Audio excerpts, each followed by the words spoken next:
Thank you so much for joining me today, guys. My name is Jack. I am a property investor, and I'm today joined by Justin Wilkins, who is a fellow YouTuber, entrepreneur, property investor. And I thought I'd get him in today to talk a little bit about a house that he's flipping. And it's not just your usual flip, because it's the house that he's actually living in. So if anybody's interested in fixing and flipping their own personal home, I thought I'd get Justin in. We'd ask a few questions, talk a little bit about it, the pros and cons, and get into the nitty-gritty of it. So, Justin, thank you so much for joining me. Pleasure. Thank you very much for having me. For anyone who doesn't know who you are, do you want to just jump in quickly in 30 seconds, summarise your journey in property? Yeah, thank you. Thanks for having me back. And I am a property investor. I can now say I'm full-time, but it's taken me a few years to get to this point. A few years ago, I decided I want to create a perhaps bigger and better lifestyle for myself, and that for me was going down the route of property investing, so buying buy-to-lets, obviously documenting the whole journey, and now, as well as continuing to purchase properties, I'm also sourcing properties to other investors, and also do a bit of training for brand new property investors as well. Amazing. So people who want to jump in, get the first buy-to-let, that type of thing. Exactly. Justin is actually in the middle of flipping his own residential house. So buying a house that he now lives in, it's a fixer-upper, he's doing it up to then add lots of value to it, maybe eventually sell it, maybe not, who knows, we'll find out. But just thought we'd ask him a few questions and have a chat. So again, thank you for joining me. Pleasure. What was it that made you decide to flip your own house? What made you want to do that? Well, it goes back to the first property, which was a flat, and although not strictly a full-on flip or full refurb, it was a flat and slightly dated, could do with someone coming in and sprucing it up a bit. We bought that because I wanted to get on the housing market. I'd been an estate agent, known that I'd seen people investing, but also buying for themselves, and thought, yeah, I really want to buy a property for myself. Yeah. So in terms of purchasing that, we then added value through doing the refurb and that, and then I guess we kind of made the decision that with the salary that I had at the time, we wouldn't get to much larger properties unless we were able to make a bit of money from property. So then we made the move up from a flat to a bungalow, and really the decision overall is to slowly but surely work our way up the property ladder. I kind of keep my flipping separate from my investing, okay. And kind of reinvest the equity we make to perhaps go for a bigger property each time. Yeah, amazing. So you did a little bit of a flip unintentionally. I think you added a bit of value to a flat that you had, which allowed you to then buy the bungalow that you're currently in. How did you find the right house? Because there's so many people out there at the moment who want fixer-uppers. You've got people who've watched Homes Under the Hammer for years, or Grand Designs, if we're that lucky to be able to buy something like that. But you've got so many people now that understand that if you're going to buy a house, it's worth buying a fixer-upper, adding value. But where does someone start with that type of thing? How did you find the house that you have now? I think the main thing is clearly define what you want. So we defined we want a full refurbishment. We want to extend. I want that experience of doing all of that. So I think you should clearly define what you want. If you don't want that, if you don't want to live in dust and mess, then go for the opposite. But in terms of, for us, it was doing all of that. It was going to be flipping. So we just looked, when looking on the portals, Rightmove and that, we were just clearly looking for, the old carpets, the green bathrooms. If we saw something that looked like that, that was great. That's exactly what we wanted, and we'd book in a viewing. In terms of, how do we spot that? How do we find and how do we know it's the right project to buy? It's just a case of continuing to look at, bungalows or houses in that condition, and find one that is slightly less in price than, and in the street there are perhaps ones that have been done up, extended, that have gone for a far higher price, so that we can clearly see, if we do an extension, we're going to add this much money. It wasn't a case of trying to, get a ridiculous deal and a huge percentage off the owner. It was actually just, let's find a good bungalow at a right price, we can see there's value to be added. Yeah, yeah.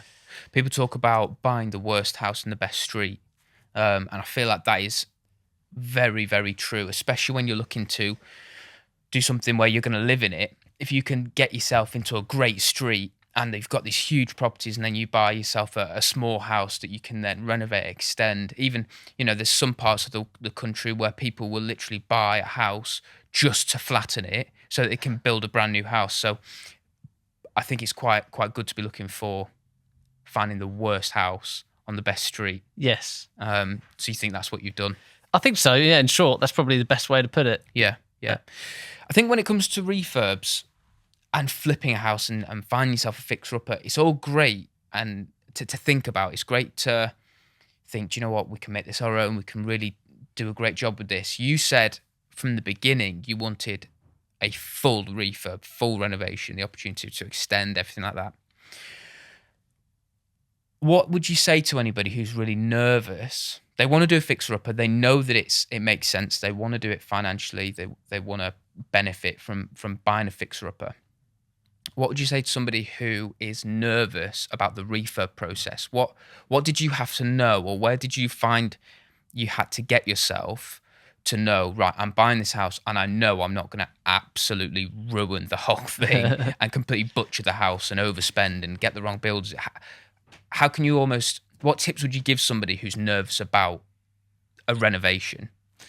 I think we live in a day and an age where we're so lucky that, where we are right now on YouTube, you can literally learn anything. I mean, I personally am fortunate. My granddad was very hands-on. My dad was very hands-on when it comes to, refurbishing properties. So my dad is there a large step, every step of my journey.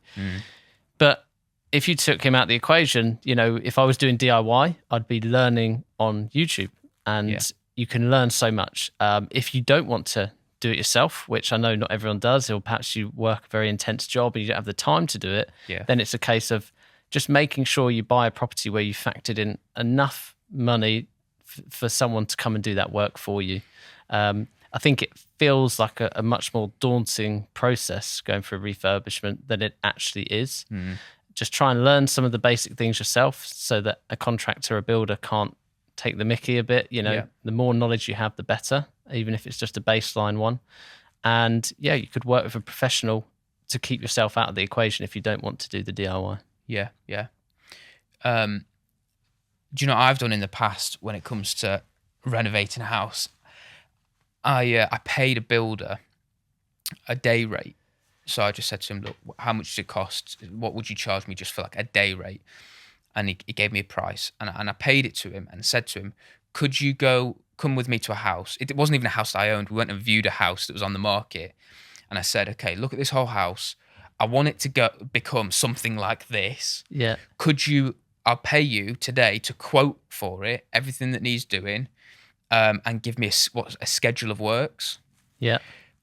What that did for me was it allowed me to see everything that needed to get done to a property that needed everything doing to it. And you knew what works were included in that, and also when each thing should happen. Yeah.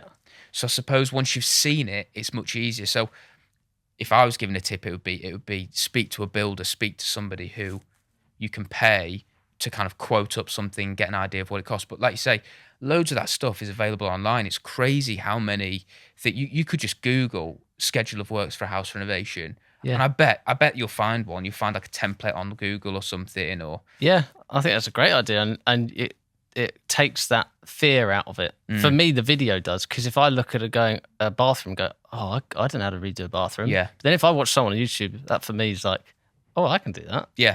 I can strip it out. I can, And I suppose that's the whole point of your YouTube channel, isn't it? You want to help people see that it's possible. Yes. Yeah, absolutely. Me, who is completely, I'm terrible at DIY, but I'm bit by bit, I'm learning it. Yeah.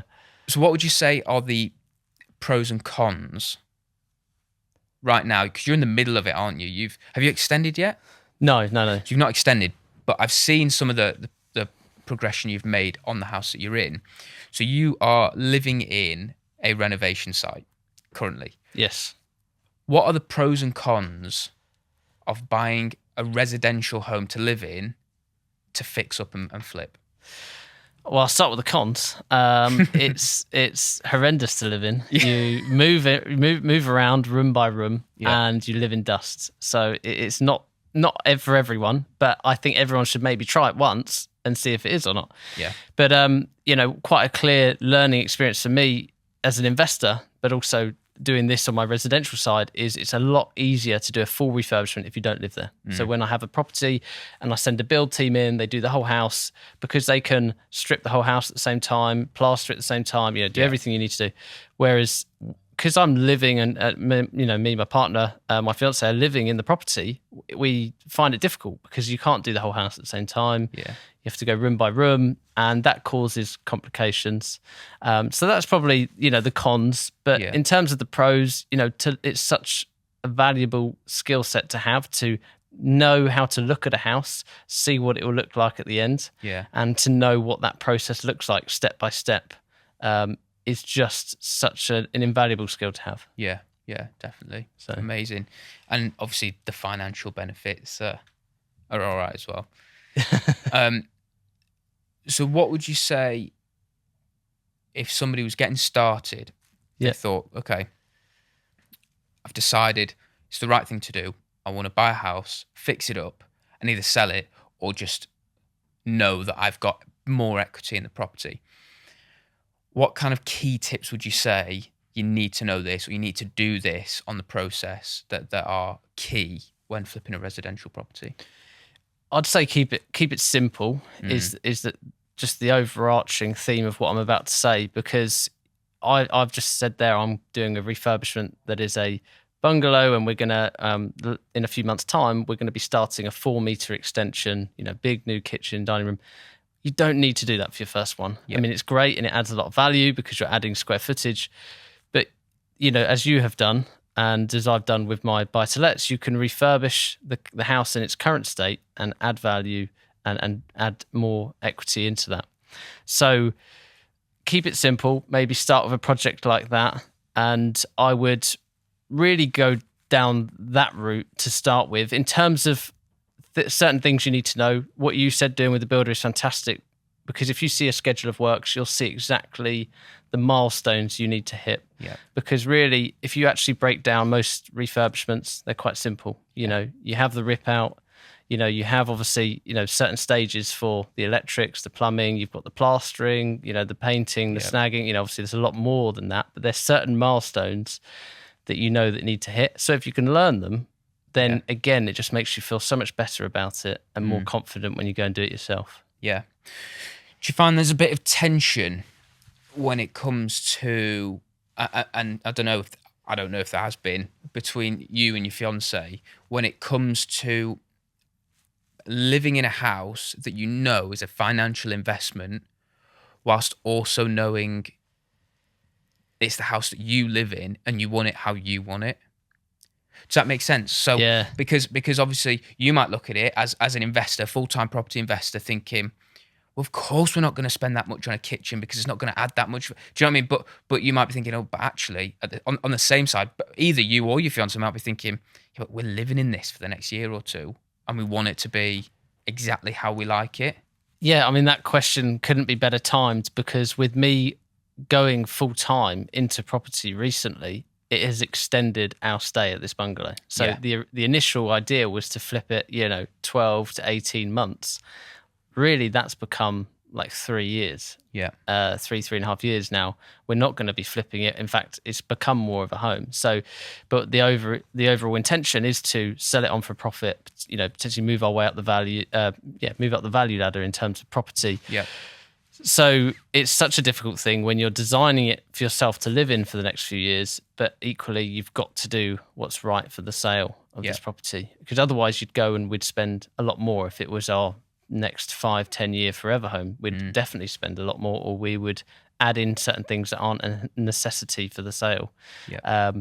But overall, I mean, she's very good. She understands the premise of what we're trying to do. And you just have compromises. But with things like the kitchen, for example, which we're starting to think about and design now, there are things that we'll add in there that we want for the next 2 or 3 years. because although not a necessity, if they're small items, we'll add them in. We've got to live there, and then the person that buys them will probably benefit from them anyway. Yeah, so amazing. So I have a lot of people who speak to me, who message me on social media or write me an email and reach out to us through our website or whatever it might be. And they say to me, I own the house that I live in, but I bought it. A lot of the time, it's younger people who have leveraged the 5% deposit and they've bought a new build. Yeah. So they've bought a house, maxed out value. So there's no value to be added to that house. They have very little in savings, but they would like to get a fixer-upper. From that point, what would you say? Right, here's what the next year, 2, 3 years need to look like for you to jump into getting your fixer-upper. Yes, I mean it's a good question. I've been asked it myself a few times, and it depends where they are in that cycle. If they've literally just done it, obviously you've just tied yourself in for a little bit. But I would say that the most important thing, of course, is getting some savings behind you, and leveraging your job, your business, whatever it is, to get some money saved in the bank, ready for when you make that move. But you need to just work out exactly how many years you've got left on the current agreement, and you need to start planning for when that comes up. Unfortunately, there probably isn't much you can do in the current scenario. So what you've got to do is just work with what you have. I know it's not amazing advice, but just keep that future goal in mind, save, plan for it, and then when the first opportunity comes available where you can exit that, try to sell it for the best price that you can. And then move on to this new project. Think of it as a completely new start for you. And how much do you think someone would need? Because we talk about flipping houses, how much you need to flip a house. But very often, very much in my case, the YouTube videos that I've made in the past in terms of a business. So we're buying it as a company, we're going to renovate it, we're going to sell it, that's it, we're not going to live in it. When you're looking at your residential property, obviously it varies from place to place where you live. But how much do you need to get into flipping your first residential home? Yeah, I mean, this is why I kind of do it and I like it, because I think it's a very creative way of, again, working it up and getting to bigger properties, because you can use a 10% deposit to purchase that property. And then, of course, you need to factor in and calculate your refurb amounts.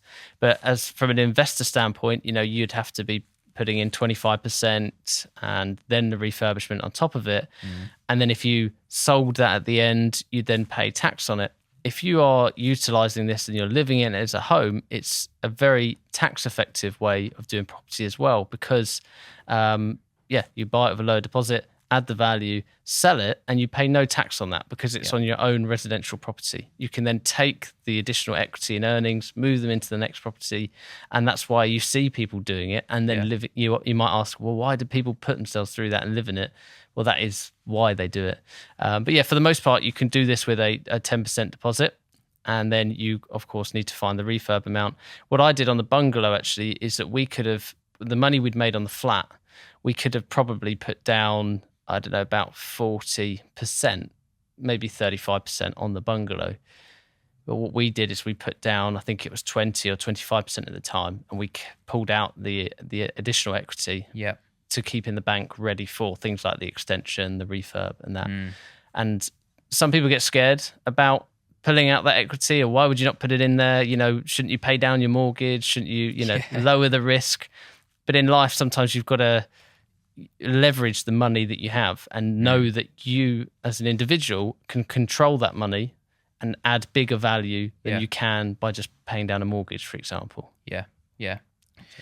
It's so true. And when you look at, I've got friends who have almost accidentally flipped a house because they bought a house, put down their whatever it was, 10, 15, 20% deposit, and that was it. And then over the course of 3 or 4 years, they did bit by bit.